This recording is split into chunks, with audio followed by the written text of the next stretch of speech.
What's up, WNBA superfans? Welcome back to my channel. Today we are going to have a team of the top 10 NBA players go against the 10 best WNBA players. And after every time the WNBA team loses, we'll go to a random wheel to see how they will improve before their next game. We'll keep doing this until eventually the WNBA team wins a single game. If you're new here, the way I mix the two leagues together is I go over all the stats, attributes, badges, etc. of the WNBA players. Then I create a carbon copy of them as a created NBA player. I put them on the Charlotte Hornets for obvious reasons, and they are currently led by 96 overall Asia Wilson and Brianna Stewart. Their average height is a solid 6'3", but by far their tallest player is the 6'9" Brittany the War Criminal Griner. But they'll be facing the top 10 rated NBA players in the game with an average height of 6'8", including Joel Embiid, Giannis, LeBron, Luka, Jokic, Durant, Curry, Dame, Tatum, and AD.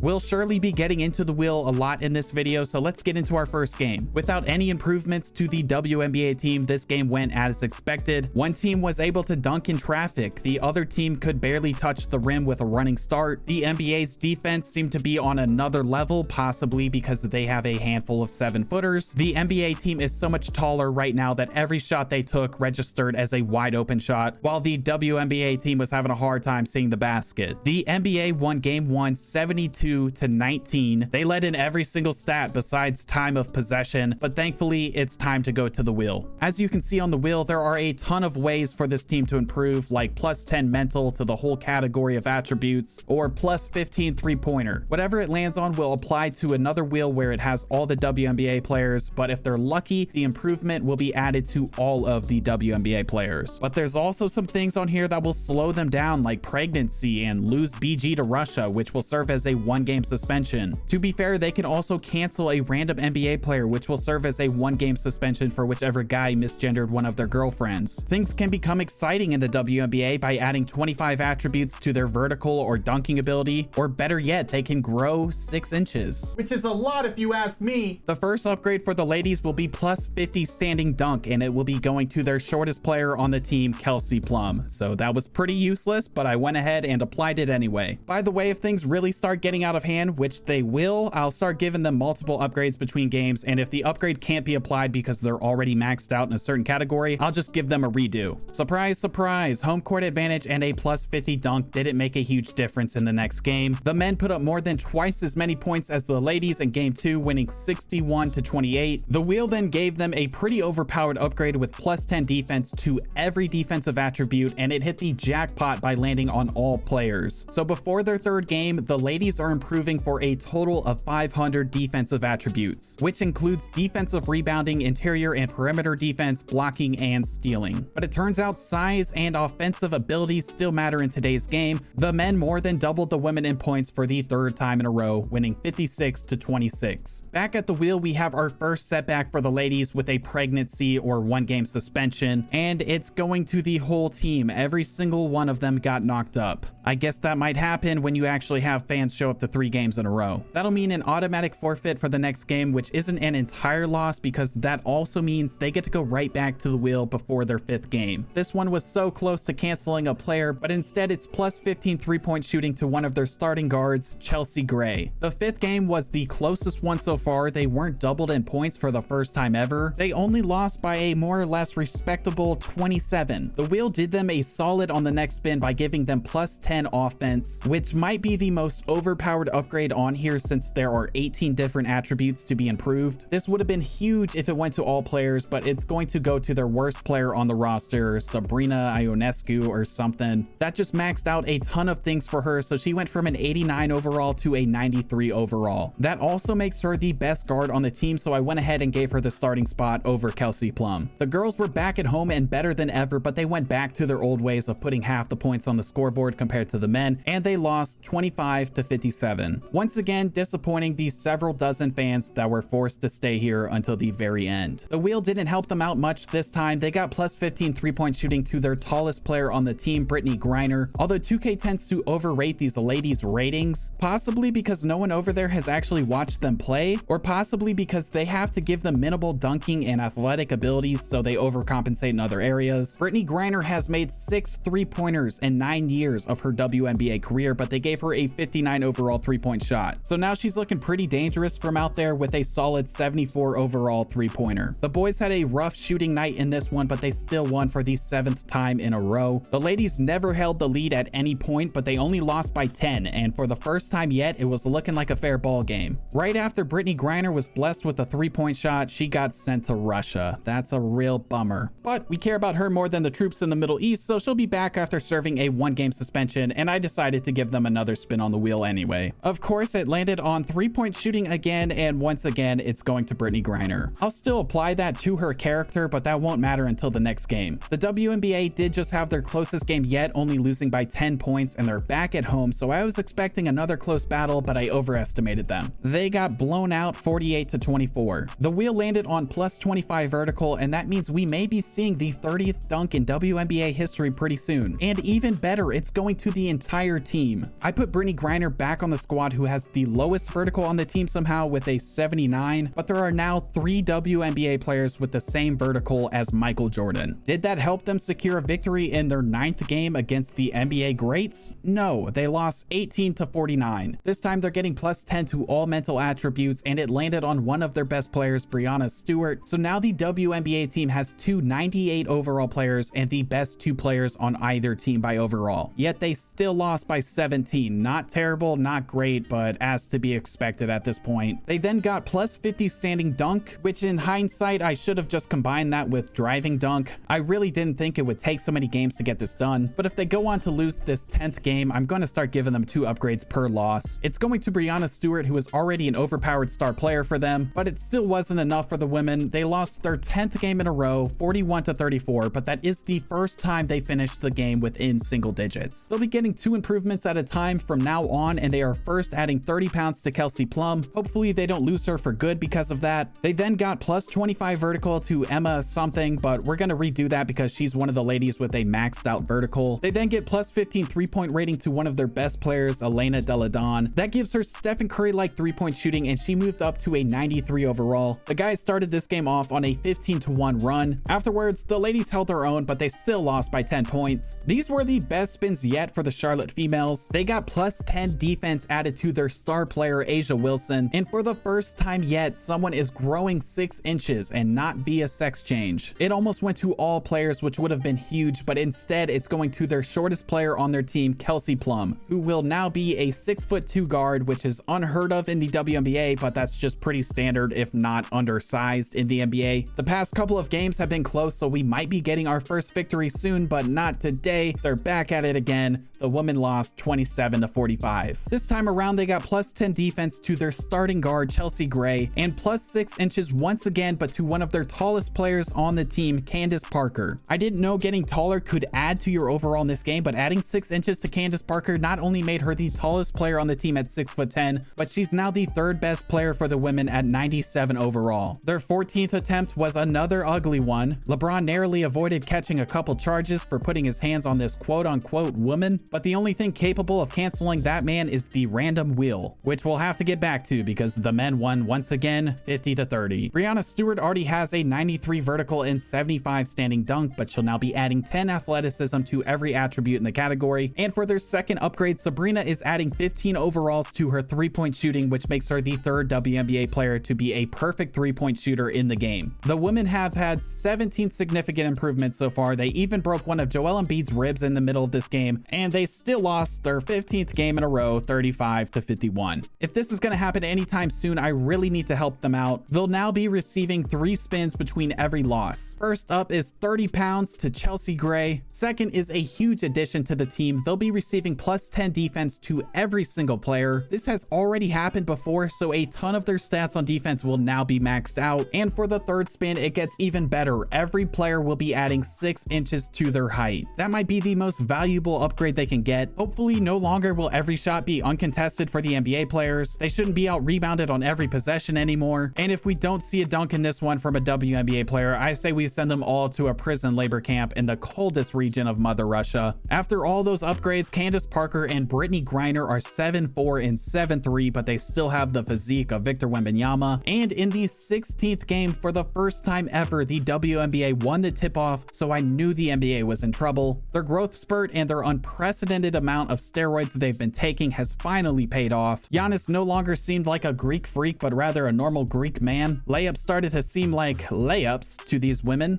And oh boy, did we see a lot of layups in this game. Still, not even 7'3" Brittany Griner could do the impossible of putting her hands on the rim. It was a lot of pull-up jumpers, inside shots, fundamental passing, and tough defense from these ladies in this one. The men put up a good fight in their 16th battle, but by the end, these lab rats of X chromosomes finally got the best of them. The women have finally done it. They beat the men 50-22 on the road in only their 16th attempt. All it took was adding 100 standing dunk, 1100 defense, 10 pregnancies, 75 three-pointer, 180 offense, 250 vertical, 40 mental, 60 pounds, 6 feet, and 80 athleticism. And you know what? I think it's time we start a dialogue. We need to start giving these ladies the respect and fair pay that they deserve. Obviously, I'm just kidding. They still suck. Lower the rims, give them steroids, start letting trans women in your league. I mean, anything, something. Until then, their games deserve to only show up on Comedy Central late at night. They can add up the views from us falling asleep on the couch, being woken up by the sound of rims clanking, followed by us quickly searching for the remote to turn that garbage off. While we're at it, I say we let Caitlin Clark declare for the NBA draft. The WNBA does not deserve to waste her prime. She may play like a man, but she can suck the corn off my cob anytime. Iowa, stay up. All my special ed homies, stay down. I love you guys, and I will see you in the next one.